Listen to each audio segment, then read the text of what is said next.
Hi, Ray Poynter here, and in this demonstration I'm going to look at how to use indices to make patterns in data clearer. In particular, how to make patterns over time clearer. So here is some data that I have downloaded from the ITU website. It's about how many phones are there in each of these countries per 100 head of population. And we have data ranging from 2010 to 2017. So it could well be that there are some interesting patterns in this data.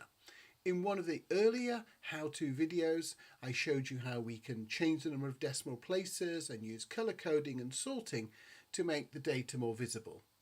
But in this lesson, we're going to focus on a thing called indices, how to use an index.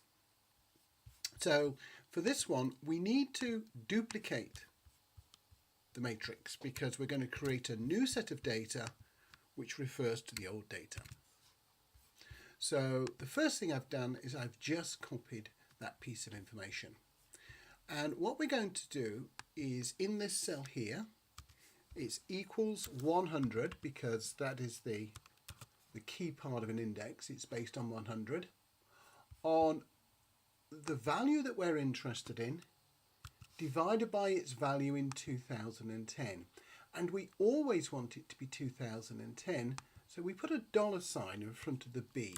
Now that's an absolute reference. If you don't want to know what an absolute reference is in Excel, it's worth having a look at it. It's incredibly useful. Without absolute references, you're going to find life quite difficult. So there is an index. Now the first thing I'm going to do is I'm going to change the formatting of that. Because we don't want any decimal places. We could have them, but generally speaking, they're not helpful. So there we have the value of 100. It's 100 because we're indexing on 2010. We want everything to be expressed in terms of 2010. So let me select all those cells, and I'm going to press the Control R key, and that is fill right. And now you can see that what has happened is that in 2011, that value goes to 104. And if we look up here, it actually went from 101 phones per person to 105 phones per person, which is a 4% increase. With the index values, if you subtract 100, you get the percentage increase. And if we look at this row of data here, it says that by 2017 in Australia, there were 11% more phones per 100 people than there were in 2010. It doesn't matter how many there were in 2010, we're now looking at what has the change been. And what we can see is that it's gone up by 11% of that period of time. Now I'm going to make one other change to the formatting, which is just a preference thing. I'm going to click on custom and I'm going to put 4 spaces at the end of that, and that just lines up a little bit more nicely. So that gives me the data for Australia. So let's fill down, and this time instead of using the keyboard shortcut, which would have been Control D, I'm going to go up here and we are going to fill down. Now what we have are the index values. Since we've indexed it on 2010, it's 100 for every country. By definition, that is what we are doing. We said we want to index this data on whatever value you had in 2010. So if we take Cambodia, for example, then now we can see that between 2010 and 2017, it went up by 104% because we subtract 100 and that tells us the increase, 104%. Now if we go up here to this data up here, and let's just make those decimal places disappear for a moment, we can see it went from 57 to 116, which is just over double, just over 100%. So now we have this data down here, and it all looks a lot clearer. So we can do a couple of other things just to make interpreting that data even easier, picking up on some of the lessons from the previous how-to, we can go to conditional formatting and say, well, let's put some color coding in. Now we can see where the really big cells are. Myanmar. Myanmar has increased the number of phones per 100 people by 7,486%.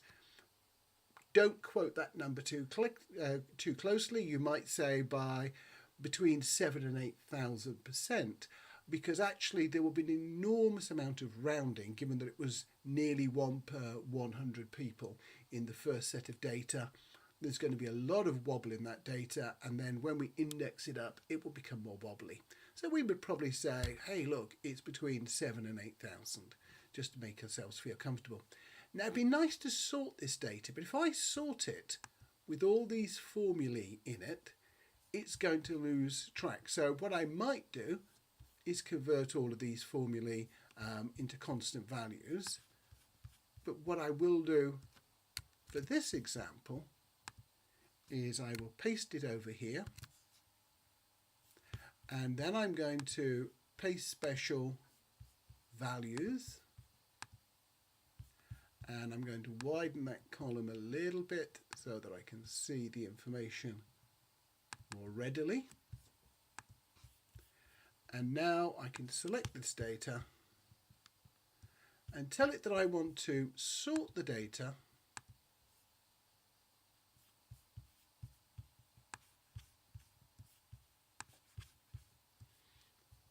by 2017.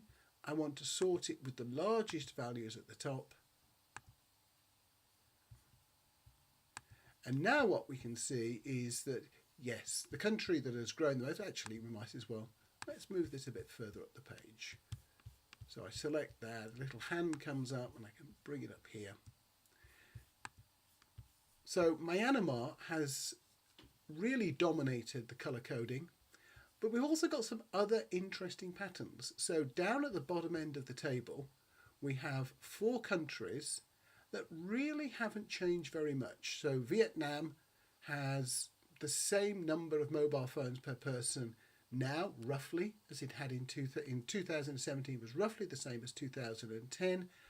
But if we look over to the original data, that's 126 mobile phones per person. So they have more than 1 phone per person on average, and they haven't seen the need to increase the number.